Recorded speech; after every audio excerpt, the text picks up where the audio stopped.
Top of the morning to ya. It's a lovely, non-raining Saturday morning. I'm flying solo this trip. I'm headed back to Camping World Spartanburg to pick up the aluminum Falcon. The doctor is finished with the warranty work that we took him up there to have done. I got the call yesterday that he's ready to go, so just in time to fetch him for our trip to Florida next weekend, as I record this. So, Wifey Poo is otherwise occupied today, so I had to do this chore myself. So, you get to keep me company. And I thought that while I was doing all this by myself, and I would tell you about a few things that we have learned in our short experience that are really important for RV noobs to have from the get-go. Some gear that you really should put at the top of your shopping list. So that's what we're going to talk about today.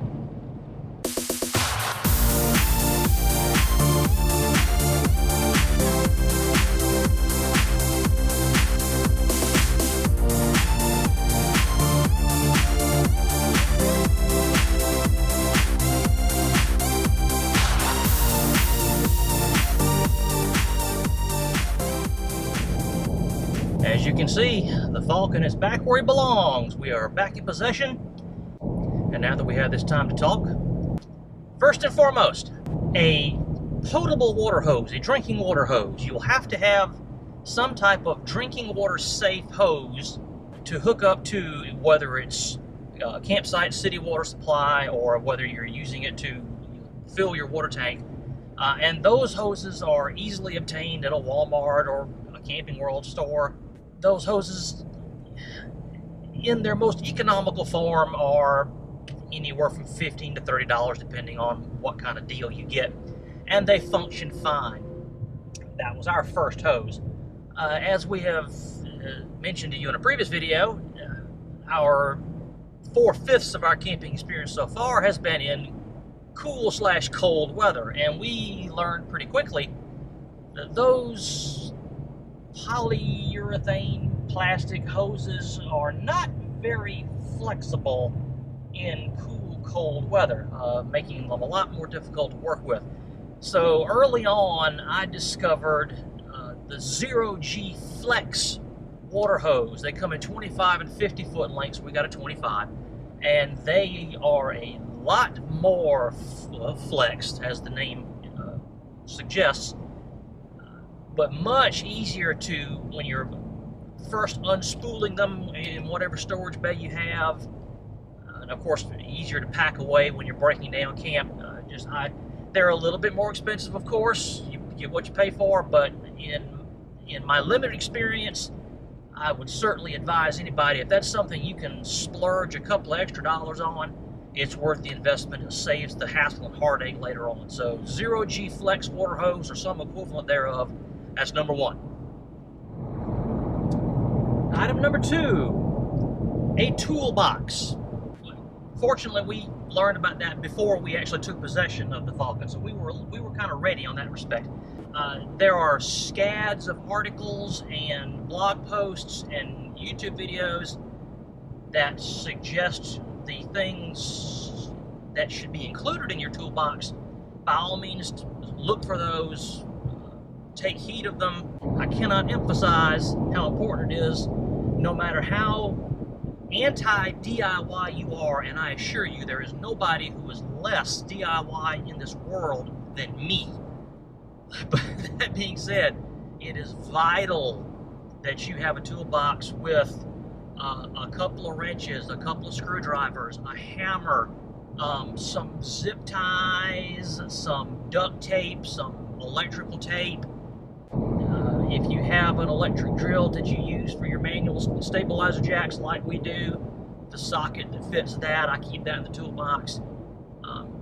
It is just so important that you have a few tools at hand. You never ever know when during setup you're going to need a tool, whether something's going to break, and as many people have said time and time again, these things are rolling houses in a Category 4 earthquake all the time. Things are gonna break, and it's best to be as prepared as you can. So get yourself a small to mid-sized toolbox, even if it means leaving a beach bag home.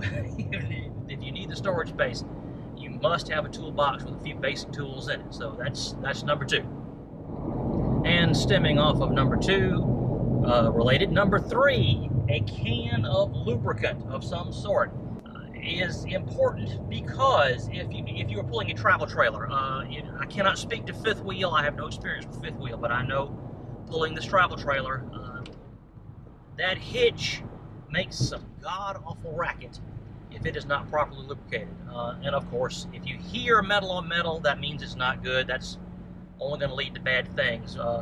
We initially started using a higher grade of WD-40. The exact name of that flavor, for lack of a better term, of WD-40 escapes me. We have since started using something called Bow Shield that we found a recommendation for, and it's available on Amazon. I'll tell you how to get it down below. Bow Shield was designed by Boeing for use in aircraft. It's designed for metal on metal. We use it on the hitch ball. We use it in the arms of our weight distribution hitch. We have noticed a lot less creaking, groaning while we're in transit since we've begun using the Bow Shield. It's been a big help. It is dirty, I will tell you ahead of time.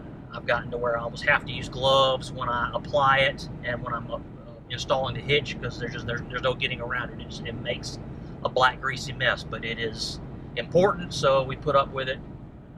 So Bow Shield, have it in your toolbox, or something like that. Item number 4, again, in no particular order. If you're a traveling couple, as we ordinarily are, one of you would be the driver, the operator of the vehicle. The other would serve as the spotter whenever you're hitching, unhitching. And of course, that requires some communication between the two of you. You may be vocally gifted enough that you can have the windows rolled down and you can holler at each other. That doesn't necessarily work for us. Some people think cell phones would suffice for that. They would most of the time. There is some lag in cell phone communication, and there's no guarantee there's cell service everywhere you go. We suggest you get yourself some of these little battery-powered walkie-talkies. They're instantaneous. Radio works everywhere. They're relatively cheap. You can get them anywhere from, I'm assuming, $25 on up. I think these things were something like 40 or 50, and we got them ages ago for another purpose. And we have found them pretty much indispensable. It saves a lot of shouting. In our experience, if you're a married couple, if there's any kind of shouting going on, even if it's not meant that way, it can be interpreted as hostility, and that gets your camping experience off to a bad start. So we strongly advise that you invest a few bucks in a set of walkie-talkies. Battery powered would be fine. Some of them have internal rechargeable batteries. Those right there are just double A's and change them out when they die. And just make sure they're charged before you leave on your trip. Make sure they're ready to go. So that's something we strongly encourage you to have in your kit of gear as well. And number 5, and in hindsight, I probably should have made this one 4 and made the walkie-talkies 5, but we're all friends here, who cares? As we mentioned about the greasy mess that hitching ups can sometimes result in, there have been times that I've gotten my hands so nasty that they're really not fit for anything else until I clean up. We strongly suggest that you keep some type of heavy-duty wet wipe available. If for nothing else, then quick hand cleanup after you're through with the nastier parts of hitching and unhitching. But if you pick the right kind, it can be used for multiple cleaning purposes. But hand cleaning alone, it's worth it. It would be awful if you got hitched up and pulled out of a campsite, and the very next thing you intended to do was stop and get something to eat, and you're a mess from the wrists down. So some type of heavy-duty cleaning wipe, very handy tool. We highly recommend you keep that where you can get it, not necessarily in the camper, but where you can get it if you're in transit, someplace it's easily accessible and you can clean up when the need occurs. That's just 5 little ideas. As I'm sure many of you know, the list of items and bits and pieces and gear that you can get when you're getting into RVing is seemingly endless. But that's just 5. If you have some others that you think are more important than that, drop them down below. Tell us, tell the folks that might be looking at this video some things you think might supersede the 5 that I mentioned. Always glad to hear some other ideas. Shoot, you may even suggest some things that we haven't even thought of yet that we need to have. If you found this reasonably informative, reasonably helpful, give us a thumbs up. Subscribe, please do. Please hit the notification bell. As I've said before, we try to do these things every week or 2. Love to have you along. You'll see the things we do, the things we learn, the things we screw up. Matter of fact, next week as I record this, we will probably be screwing up all the way down Interstate 95 on the way to St. Augustine, Florida, at the beginning of our longest RV trip yet. So, until next time, as we always do, keep living and learning.